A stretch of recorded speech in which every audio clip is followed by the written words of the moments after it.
Hey everybody, this is Hometown Historian again. I just left, I'd done 4 historical marker videos today and just left Harper's Tavern. And I'm coming down through what is old Route 22. So I decided, you know what, we're going to do another country road to take me home. I wanted to come down through because I did one of the historical markers as a Lindley Murray historical marker. And there's actually a road down here that's named after him because I forgot to mention that. They had named this road after Lindley Murray, but they'd also mentioned 2 schools in the local area. I think there was one in Palmyra that had been named after him, no longer is. And there was one in Lebanon that had been named after him, an elementary school, which is now, I believe, called Henry Houck School, or elementary school. So, and he was, I guess, an administrator in that system that was renowned in Lebanon. So, we're going along Route 22. We're actually going to make a left. It's called Church Road. This is actually part of the school bus run that I had taken when I was a kid for a long time. We went over, one of my classmates, Gail, had lived here with her family, and we had spent many years harassing each other on this school bus. We used to come up this, I think it was like something Mill Road, but there's 2 really cool dirty ponds that were on either side of it when we came out of Indiantown Gap, because I had lived in Greenpoint. And this is Church Road. I actually do at some point want to do, I think it's called Shirk's Meeting House or Church Meeting House. I had tried to stop there probably 2 months ago, or maybe a month ago.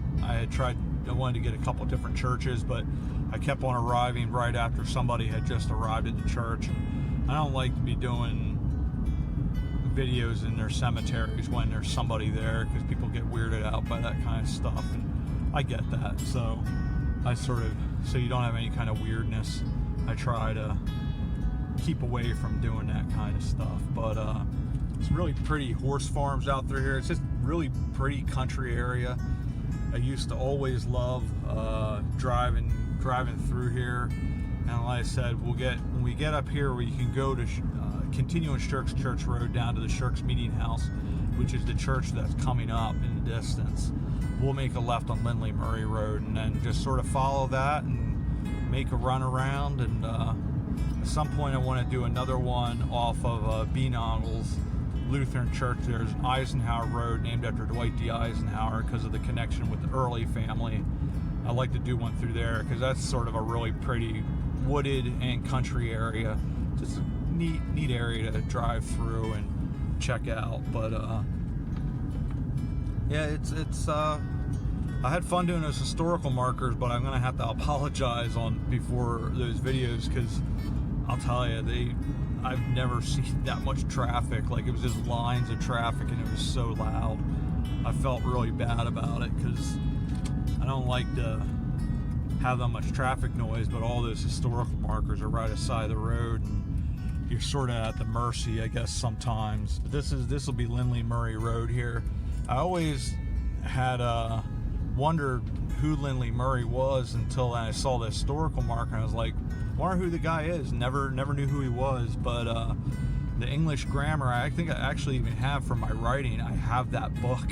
So it's weird, you have these things and you just don't, you don't think about it. These are some of the early books that taught American school children and English school children, and were just, I guess, one of the major issues that Lindley Murray had is a lot of those books were very hard to learn off of.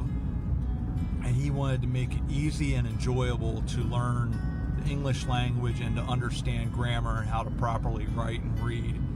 And he was very successful at that. So they continue to be used through to today. How much in today's school the same as they used to back in the day, but they still are referenced. And he's renowned, especially over in like England. Really well known. He resided in, I believe, the York County, or however their setup is over there in England. But I forget the town. It was an exact town that I believe starts with an H that he lived in. But he struggled with his health over here in the U.S., which is why he eventually came over or went over to England then, because he felt the weather was better for his health.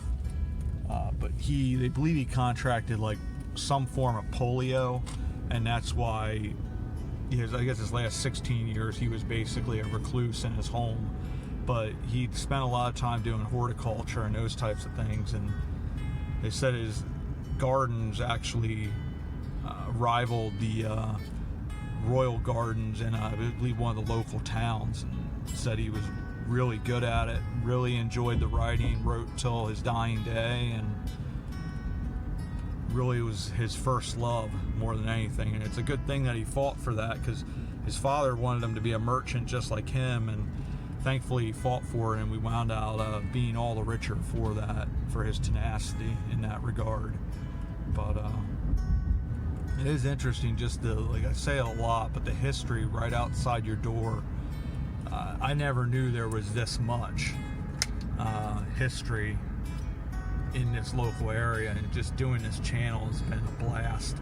Being able to learn all the really, really cool things about the local area, and just the influential individuals. But I'll also say this about Harper's Tavern as well. I had to look up the name, but one of Jim Henson's puppeteers, he was actually born as well in Harper's Tavern. So Harper's Tavern has turned out quite a few individuals. I mean, maybe 200 some years apart, but it's more than a lot of towns. I always like to look up when you see like a town. I like to look up like the historical figures that have come from that town, and influential individuals that are, you know, in a lot of ways world renowned, just to see who's all been born there, what they've done, the legacy that they left, and those types of things. Some things are obvious, like the big towns have the advantage there, but the small towns, you have your prides and joy that spent some part of their lifetime in those towns, and left quite the mark on those towns. But this is a pretty little country drive. I'll be quiet here for a little while, quit my yip yapping.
I think we're coming up on it here at some point. They're on those Lebanon County Historical Society books that I got. I got the one that had the drives that they did for, I guess they call them heritage trails. They had one, there's somewhere in this area, they call it the Hostetter Farm, and they actually had I guess a viaduct or an aqueduct, whatever you call it. A viaduct, I believe, is what it is, where it's a bridge over the creek that they actually had for the, I guess, I would assume the tow path for the mules to go over. Maybe it was as well, like for the actual Union Canal to go over as well, but I haven't been able to find it. But somewhere along here on the Swatara Creek, which I will give you a quick view down a Swatara Creek on both sides. It's a really pretty area.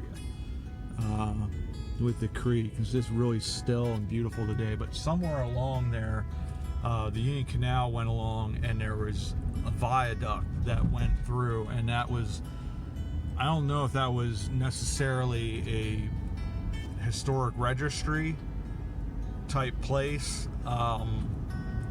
but it did exist at one time, but unfortunately, and this was back in the 80s, I haven't been able to find anything on it since.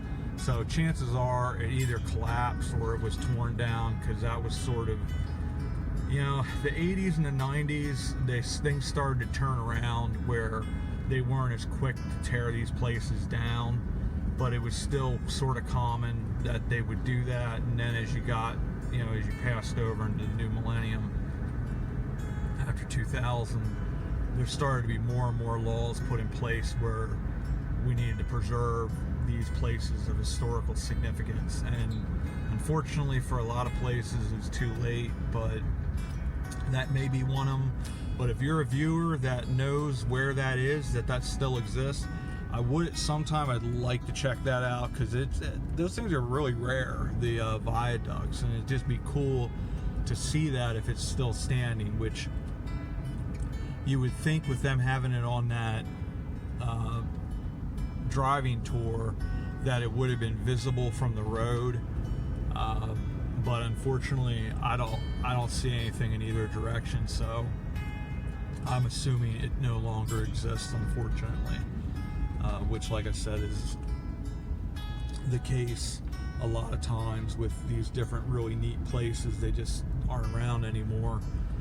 There's an old mill that was, I believe it was built in the 1860s or the 1870s. Might have even been as late as the 1880s. But we're going to turn right here in Valley Glen. It was right on the intersection, like a lot of those mills would have been. They would have been right along the road. And then they had usually 3 stories, and they'd have windows, these big doorways, windows that they would pour the grain or whatever it was that was at the mill.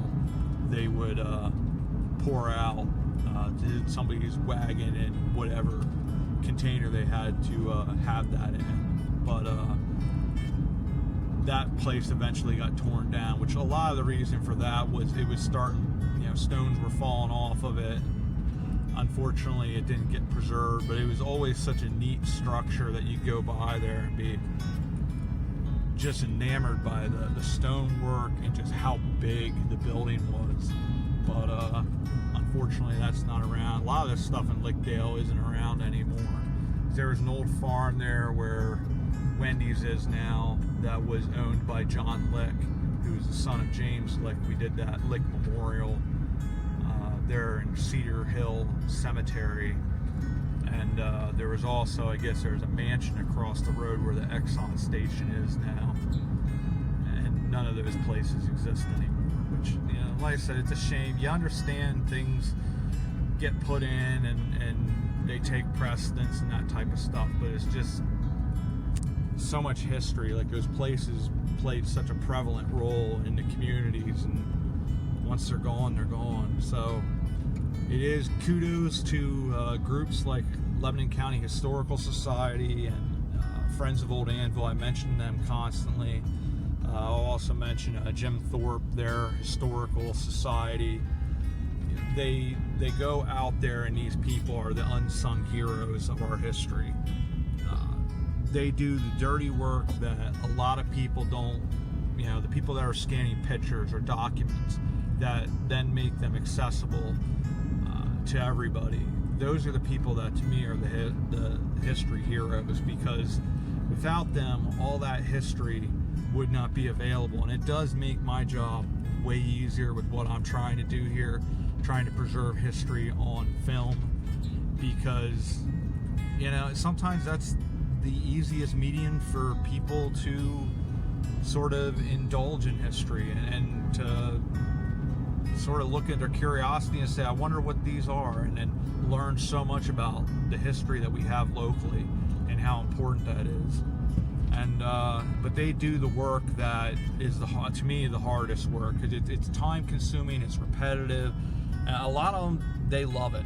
They love doing it because they know they're making an impact, and they're leaving a legacy and preserving this history that otherwise would be lost. So to those type of people, to those historical societies, I say thank you. And it doesn't have a whole lot to do with this Sunday drive, but it's just something to talk about. with talking about that viaduct, that's something that, you know, we know it existed. It's just, unfortunately, it probably no longer exists. But if it does, like I said before, if any viewers know whether that still does exist, how far it is down from the bridge there, I believe that's Blackbridge Road, or Blackbridge Road, I believe. I'm probably wrong, but sad because this is like right near my house, so I should know more about this stuff. Which this here is Steelstown Road, and we're gonna head up to Steelstown, and we'll end our video there. This will be a little bit of a shorter Country Roads Take Me Home. I add music to this and all that jazz. And once again, I will say thank you to everybody. I really do appreciate you guys have made this a really great experience, and without you, this channel wouldn't exist. It wouldn't be thriving, because I really, you know, channels don't normally build this way, and I'm really fortunate to have you all, because you've made this an extraordinary experience. You made it a fun experience. I've been able to experience so many different things with local history, and it's just been a great time, a really great time. And you know, the last 10 years for me, I talked about it a little bit, have been pretty rough, and this has been, I feel, probably the best experience I've had in that period, and it really gives me hope for a future and for what's to come. So I'm excited about the future of this channel and everything that's to come here. And we are back home here in Steelstown. That is St. John's ECC, and my home is right there in the middle. And we will end it right there. There's another Country Roads Take Me Home. We're gonna do another one at some point coming up here. I don't want to have all my videos be that either, the driving videos, but I got a lot of stuff planned that I'm excited for. And in the next vlog, I'll start telling you guys about some of the stuff that's upcoming. We'll have hopefully another mail time. Today's Sunday, I believe October 3rd. Tomorrow, the 4th, I'm going to go to Ono Post Office, and I'm going to start a P.O. box, and then I will list that for you guys. Really, once again, thank you so much for coming along. I hope you enjoyed this shorter Sunday drive, and we will see you all about town. Thanks, everybody.